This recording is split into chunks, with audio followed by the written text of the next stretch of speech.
મિત્રો પ્રણામ, વંદે માતરમ. ધોરણ 10માં ભણતી શાશ્વતી નામની બાળકીએ યુટ્યુબ પર પ્રશ્ન પૂછ્યો છે કે એની ઊંચાઈ નથી વધતી, એના મમ્મી પપ્પાની હાઇટ વધારે છે પણ એની નથી વધતી.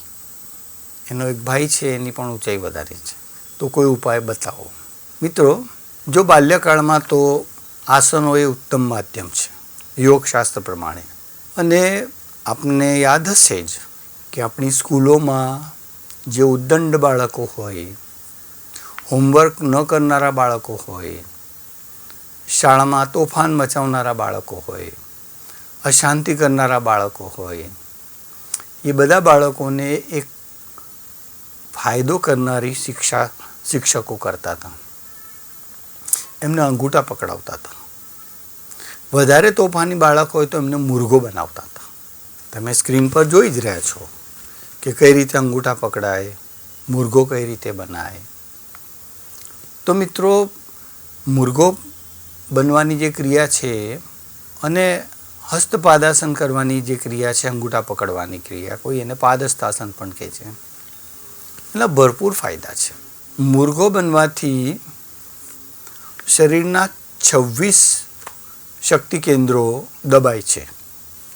3 અહીંયા, 3 અહીંયા, 3 અહીંયા, 3 અહીંયા, ઘૂંટણની પાછળ નીચેના ભાગમાં 3, ઘૂંટણની પાછળ ઉપરના ભાગમાં 3, એટલે 6, 6. આ પગમાં 6, આ પગમાં 6, 24. અને પછી આ રીતે કાન પકડવાના હોય છે, 26.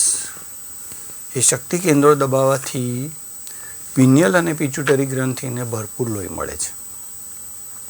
અંગૂઠા પકડવાથી બ્લડનો ફ્લો કરોડરજ્જુમાંથી પિનિયલ અને પિચ્યુટરી તરફ ભરપૂર આવે છે. એટલે સ્મૃતિ વધે છે, એકાગ્રતા વધે છે, અને આ બધી રાજા ગ્રંથિઓ છે, એટલે શરીરના નિર્માણનું કાર્ય ઝડપી થાય છે. તોફાની બાળકો શાંત થઈ જાય છે, ઊંચાઈ વધે છે. મિત્રો, આ પ્રયોગ કરવા જેવા છે. ઉપરાંત શાશ્વતીએ જે પ્રશ્ન પૂછ્યો છે એમાં ઉમેરી દઉં કે બાળકોએ અથવા તો જે લોકોથી થતું હોય એ લોકોએ હંમેશા ચક્રાસન કરવું જોઈએ. સવારે 3 થી 5 વાર પશ્ચિમોત્તાનાસન કરવું જોઈએ. પશ્ચિમોત્તાનાસનના પણ ફાયદા ભરપૂર છે,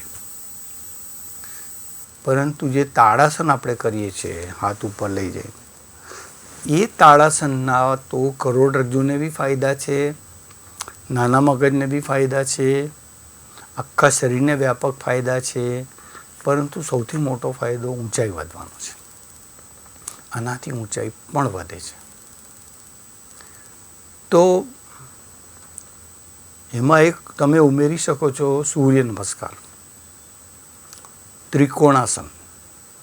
જે લોકોનો એક પગ નાનો અને એક પગ મોટો હોય, કોઈ બી કારણથી, જો કે ખોડખા પણ સાથેનો હોય કુદરતી રીતે જન્મની સાથે જ, તો પછી નહીં, પરંતુ તે સિવાય ફાયદા ભરપૂર થઈ શકે છે.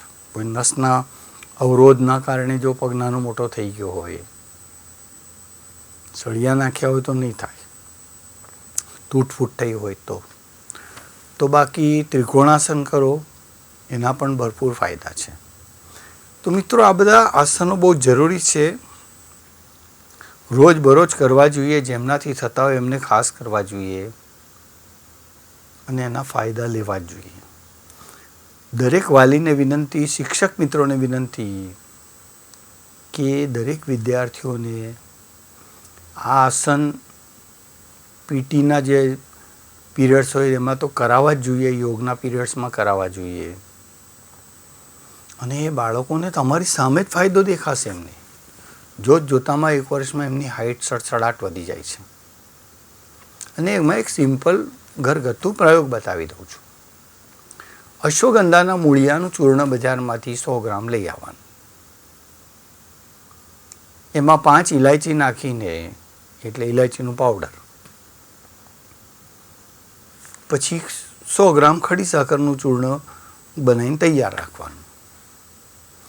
રોજ રાત્રે સૂતી વખતે 1 વાટકીમાં 1/4 ચમચી જેટલું ચૂર્ણ લેવાનું, પોણી ચમચી જેટલી ખડી સાકર લઈ લેવાની અને પાણીમાં હલાવીને એની લુદ્ધી પી જવાની. જે મિશ્રણ થાય એ પી જવાનું. એનાથી હાઇટને લગતા ખૂબ ફાયદા થાય છે. મગજ શાંત થઈ જાય છે, ઓછા વિચારો થઈ જાય છે મગજમાં. તો મિત્રો નિશ્ચિત ફાયદા થશે જ. અસ્તુ. આ વિષયનો શ્રેય ભગવાન શિવના ચરણોમાં અર્પિત કરું છું.